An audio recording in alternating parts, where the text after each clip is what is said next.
Hola, hola, saludos mis amigos de Paraguay a través de Mega TV en Paraguay. Mega Documental con Ismael Cala comienza con un episodio espectacular, una conversación que estoy seguro va a ser memorable con un brillante invitado. Gracias a mis queridos amigos de Vamos por Más Producciones, a Rodolfo, a Marlucy, siempre me dejan con un buen sabor de boca al poder conversar con grandes figuras de la vida del Paraguay. Y presta atención, y especialmente a aquellas personas que nos estén viendo, si eres jubilado, jubilada o tienes alguien en tu familia. Hoy vamos a charlar con un hombre de una extraordinaria trayectoria académica. Es médico, es especialista en ecografía, ginecología, obstetricia y desde hace poco tiempo rige los destinos del IPS, Instituto de Previsión Social. Así que le doy la bienvenida a este episodio de Mega Documental al doctor Vicente Mario Bataglia Araujo. Doctor Vicente, ¿cómo está? Bienvenido a Mega Documental. Hola Ismael, un placer estar aquí. Muchas gracias por el recibimiento, por la oportunidad. Para mí realmente es un honor poder compartir contigo esta entrevista. Muchísimas gracias. De igual manera, porque realmente leyendo un resumen de su trayectoria, admiro todo lo que ha logrado en una brillante carrera, que por supuesto usted es una persona joven, está solo, diríamos que en la adolescencia de esa carrera y del aporte que le puede dar al mundo y sobre todo a Paraguay. Y lo primero que yo quiero saber es de dónde viene esa pasión por la medicina, porque siempre me interesa saber en qué momento uno descubre cuál va a ser la vocación que convierte en profesión y que luego es misión de vida. Bueno, la verdad que en el caso mío lo tuve siempre muy claro desde muy pequeño. Probablemente como acompañábamos mucho, mi padre también es médico, también es ginecólogo y nos hacía participar mucho, como tenía mucho tiempo ocupado y los tiempos para la familia eran eventualmente un poco más limitados. Entonces nos pedía de acompañarle cuando iba de repente a los sanatorios a visitar pacientes, a los hospitales también, etcétera. Y desde aquel entonces ya, digamos que se implantó un poquito en mí la idea o la vocación de hacer ese tipo de trabajo profesionalmente en el futuro, ¿verdad? Con este paso de la medicina a la función pública, aunque usted ya había estado ligado al Ministerio de Salud, pero me gustaría saber en este momento de su carrera, ¿cómo lo ve? ¿Qué le decidió aceptar esta responsabilidad? Y bueno, la verdad es que como hablaba con algunos amigos en el momento en que se presentó esta oportunidad, cuando la responsabilidad llama a la puerta, uno no puede correr de la responsabilidad. Y eso es lo que nosotros aprendimos en nuestra casa. Es una de las cuestiones que siempre tuvimos muy claras, que uno tiene que hacerse responsable de cuando le toca el momento. Y se venían momentos muy difíciles, es cierto. Me tocó asumir la presidencia de la institución durante esta pandemia en el momento de la peor crisis sanitaria que tenga memoria nuestra nación en las últimas décadas, ¿verdad? Entonces, el desafío era muy grande, pero confiando en Dios, confiando en mis amigos y en mis colaboradores, yo sabía que la empresa se podía asumir y eso lo hicimos con todo el esfuerzo y con todas las ganas de hacer las cosas de la mejor manera.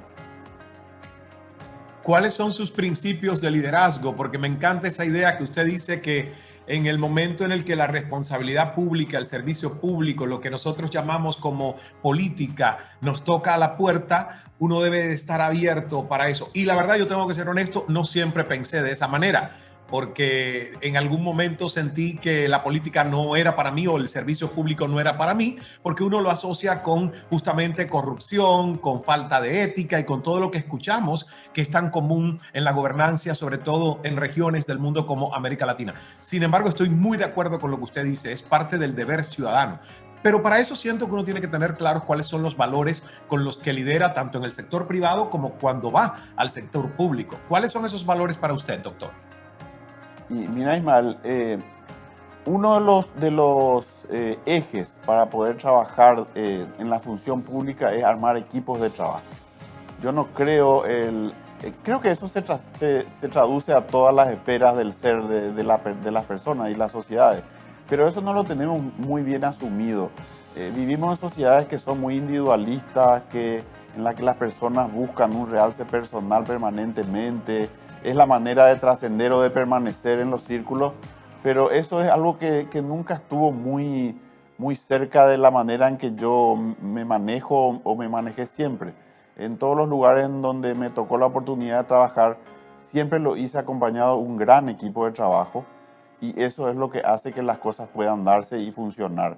Y en relación a lo que decías del comentario que te hice, de que sentí como que la responsabilidad de nuevo tocaba mi puerta, es muy común en nuestros medios también escuchar en reuniones familiares, sociales, de todos los niveles. Los plagueos, le decimos nosotros, que son las críticas o las observaciones por lo mal que van las cosas o por lo mal que los lugares se ocupan con gente que no tiene el perfil para ocupar determinados lugares y sin embargo lo hacen y su gestión no es muy buena. Somos muy buenos al momento de criticar, pero no somos tan buenos al momento de asumir las responsabilidades cuando nos toca la oportunidad de ocupar esos espacios. Si nosotros no los ocupamos, se van a seguir ocupando por las personas que son las que nosotros normalmente criticamos. Esa es la idea, ¿no? ¿Qué funciones cumple exactamente para todos esos que a lo mejor conocen el Instituto de Previsión Social, pero no exactamente las funciones que le competen? ¿Cuáles son? Y el Instituto de Previsión Social tiene tres ejes principales. Uno es el de la seguridad social, en donde se maneja todo lo que es jubilaciones y prestaciones para personas, ya sean no jubiladas o no jubiladas, funcionarios en general. Sería para los trabajadores formales, es donde aportan todos los trabajadores formales de este país. Una parte de la cuota aporta el trabajador, una parte de la cuota aportan los patrones o empleadores y eso constituyen tres fondos en lo que se reparte todo esos aportes. El de jubilaciones o de prestaciones de jubilación, el fondo o programa de salud en realidad, porque no es un fondo, porque no acumula dinero, sino que utiliza el dinero que le corresponde, y el programa de administración, que es el que sirve para mantener todo esto en funcionamiento. Tiene una cara muy visible que es el área de salud. El área de salud es, digamos, la cara visible de la institución, es la más sensible, la que más afecta en su funcionamiento o la calidad de su funcionamiento afecta a los aportantes, ¿verdad?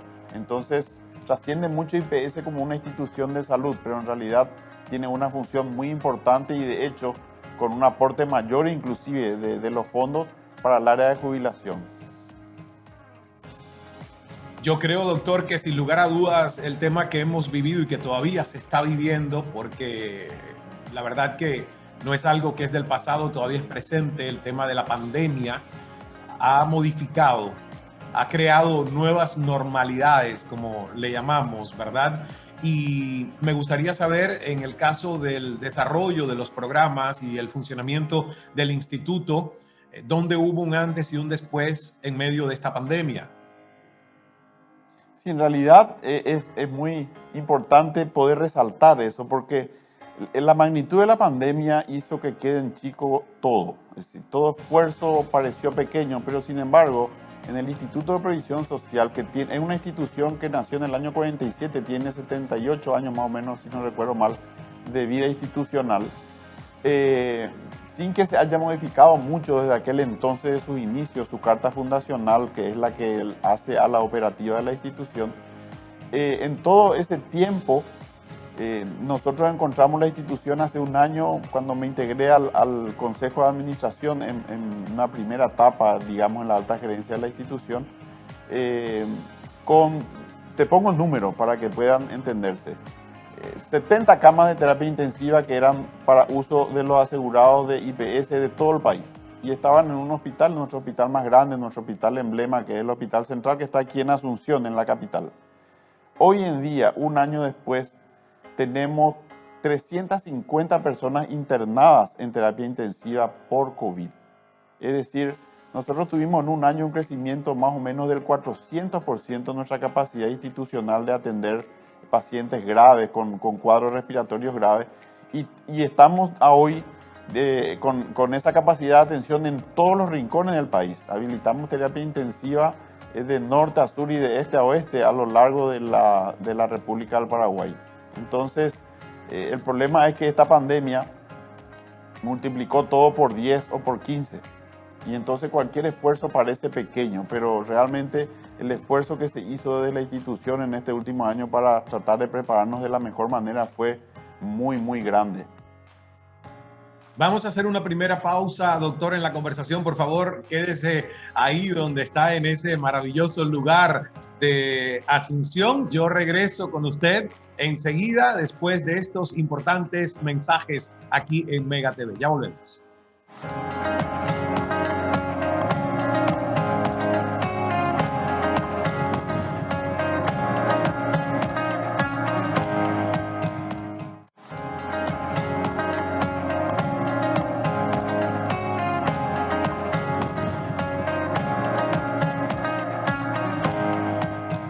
Gracias por estar de regreso junto a nosotros en Mega Documental con Ismael Cala, aquí a través de Mega TV Paraguay. Estoy conversando con el doctor Vicente Mario Battaglia Araujo, es el presidente del Instituto de Previsión Social, y nos quedamos en realmente la realidad compleja que la pandemia ha traído, no solo para Paraguay, sino para todos los países del mundo, obviamente, algunos países industrializados y otros en vías de desarrollo. La realidad es diferente.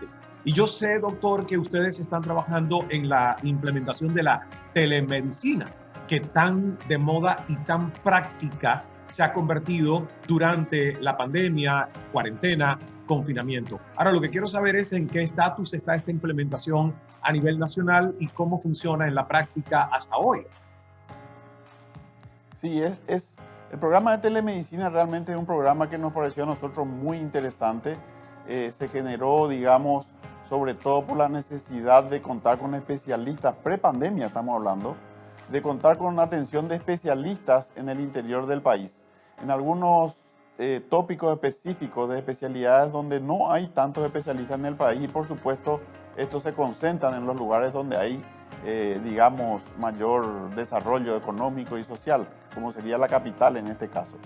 El sistema de telemedicina nos iba a permitir que especialistas que están trabajando, laborando normalmente en el Hospital Central se comuniquen con colegas que no son súper especialistas en el interior y puedan entonces directamente compartir los datos clínicos de un paciente específico para tratar de buscar el mejor camino para solucionar sus males.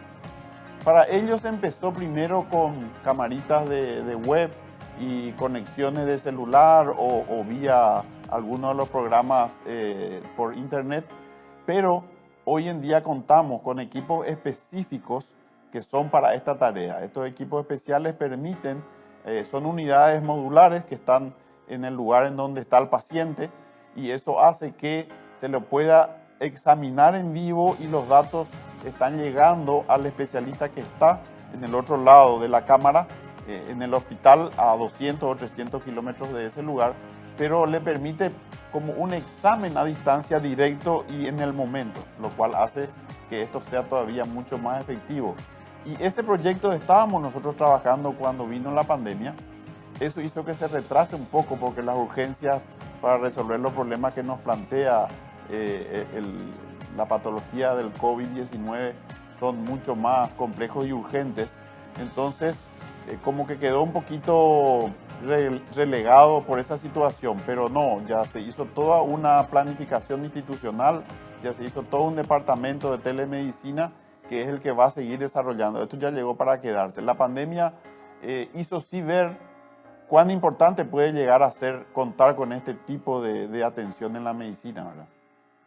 ¿Y qué le dice usted, doctor, a muchas personas que le están viendo?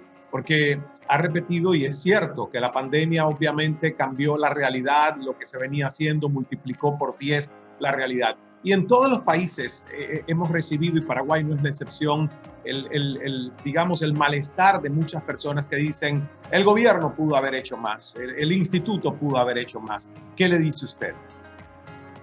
Y repetir un poquito lo que te había dicho. Nosotros en 70 años de vida institucional hoy tenemos 4 a 5 veces más camas de atención especializada en el lapso de un año.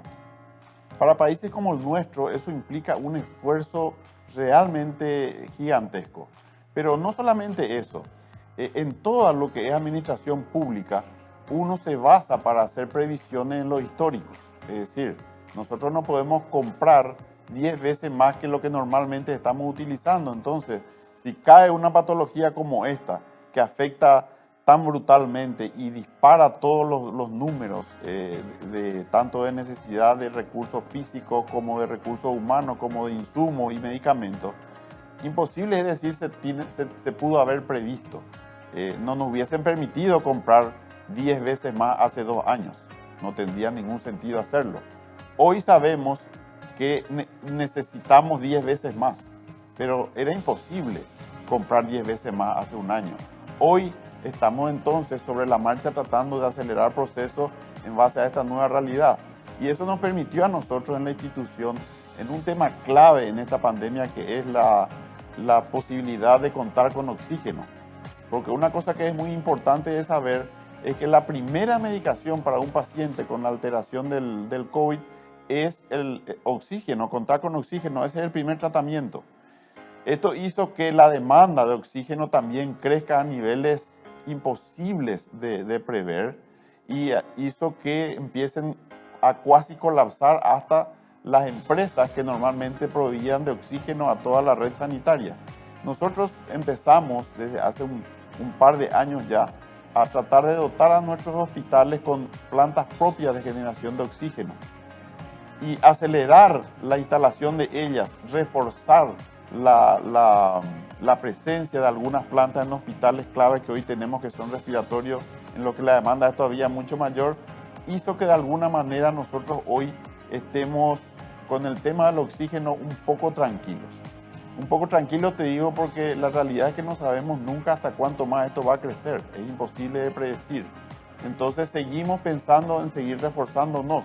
Ojalá que lo que el tiempo y los recursos nos permiten reforzarnos alcance para lo que va a llegar a ser la demanda si es que esto sigue escalando y no queda ya aquí esta segunda ola, ¿verdad?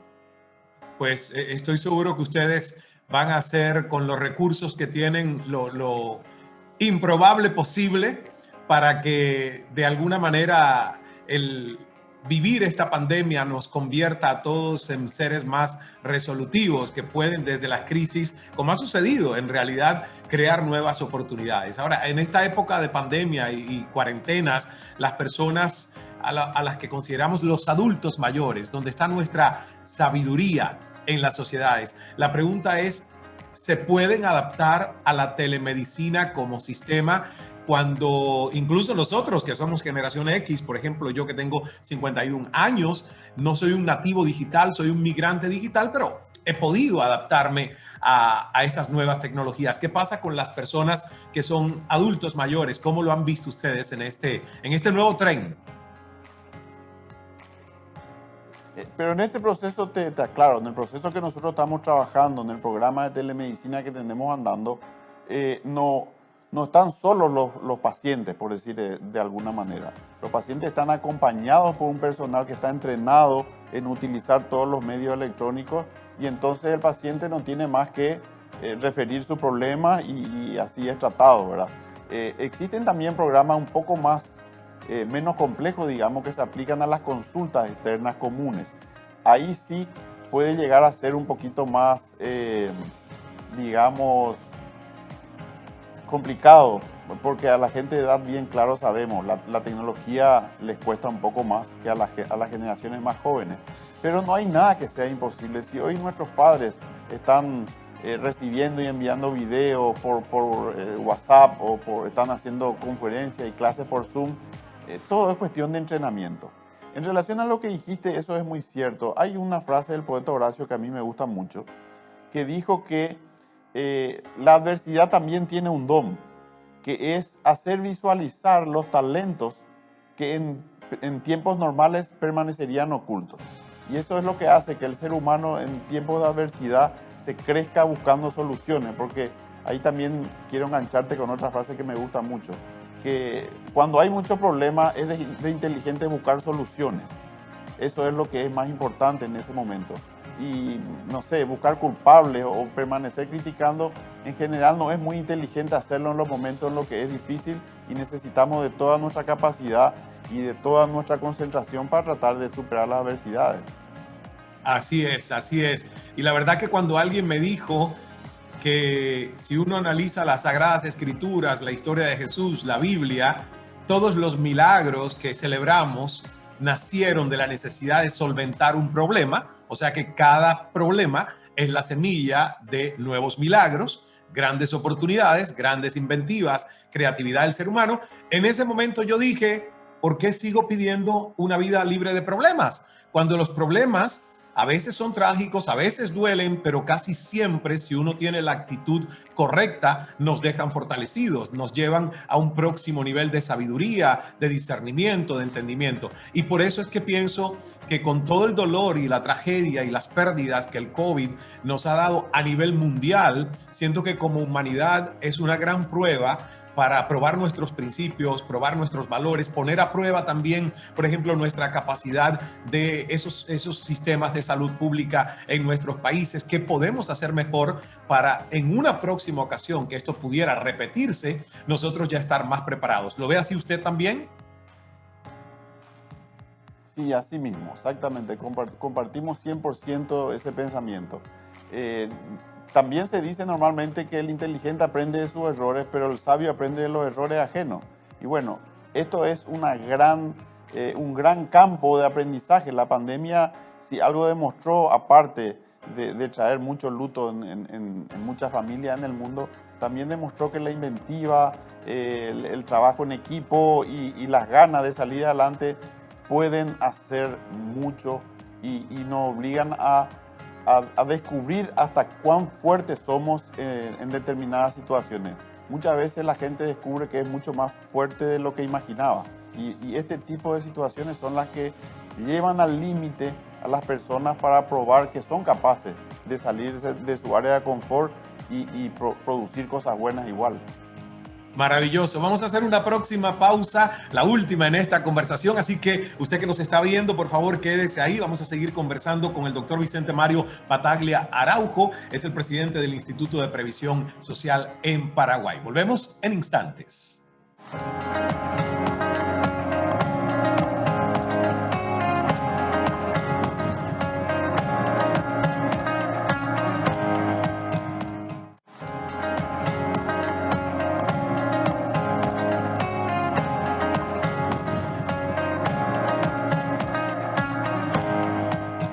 Gracias por continuar con este episodio de Mega Documental con Ismael Cala a través de Mega TV Paraguay. Estoy conversando con el doctor Vicente Mario Battaglia Araujo, es el presidente del Instituto de Previsión Social de Paraguay. Gracias, doctor Vicente Mario. Yo le preguntaba antes de iniciar la conversación si le llamaba por sus dos nombres y dos apellidos. Y usted me dice que sí, porque hay varias personas que tienen nombres similares, ¿correcto?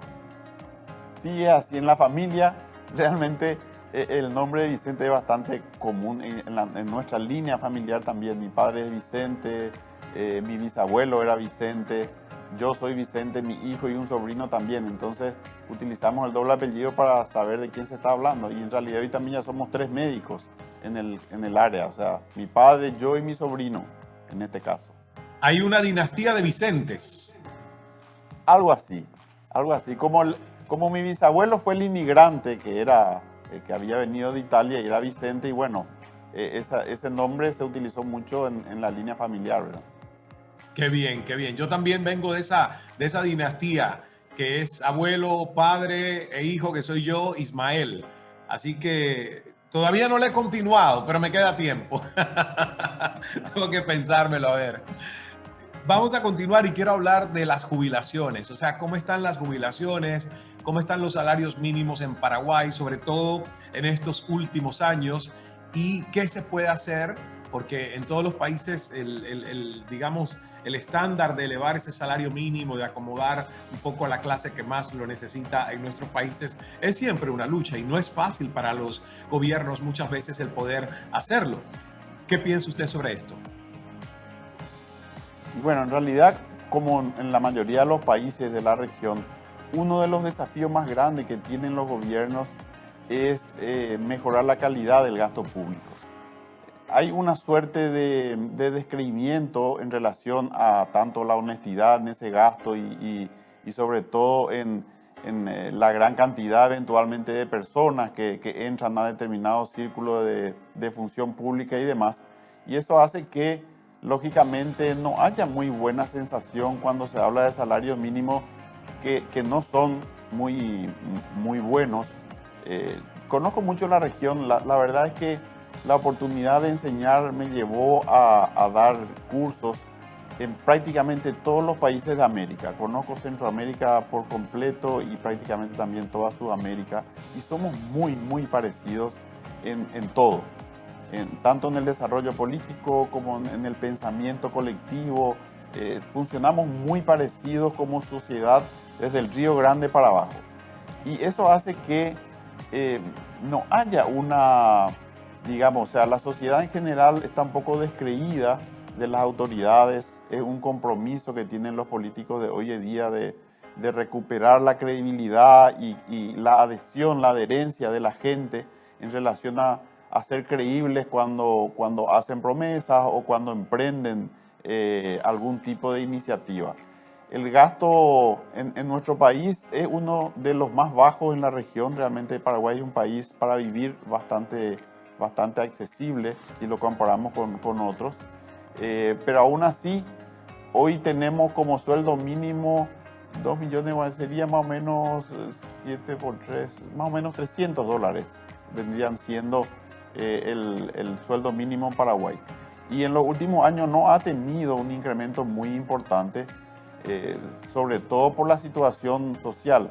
Esta pandemia vino a complicar las cosas todavía mucho más. Muy probablemente va a ser mucho más difícil poder desde el área, digamos, de desarrollo económico crecer mucho en lo que es el gasto. Vamos a tener seguramente que ajustarnos los cinturones bastante más en los próximos años y yo creo que ahí el desafío está ahí. La gestión en los años venideros para gerenciar el desarrollo económico, el despegue económico de vuelta después de esta pandemia va a ser clave para las sociedades de nuestra región. Y volviendo al tema de la jubilación, que también es la esperanza con la que muchas personas dicen, bueno, termino mi vida productiva y tengo garantizados ciertos fondos para esa etapa cuando nos cae la tarde y ya uno quiere descansar un poco más. Doctor, ¿de qué estamos hablando cuando se refieren a la diversificación de los fondos jubilatorios? Eso, como te explicaba recién, el ingreso que viene del aporte tanto del trabajador como del empleador se divide en 3 pedazos, de los cuales el 54% se acumula en un fondo que es el fondo jubilatorio, y ese sí es un fondo porque ese dinero se utiliza para generar ganancias que aseguran la continuidad y que el fondo esté sano para cumplir con la gente con la que tiene que cumplir, que está jubilada. Esa carta orgánica que tenemos, que tiene más de 70 años, no previó en la institución bienes de uso que no sean de uso hospitalario corriente, o sea, bienes de renta. No están muy previstos. Pero la realidad es que como esos bienes, la carta orgánica nos permite invertir en fondos en bancos, prácticamente más que nada.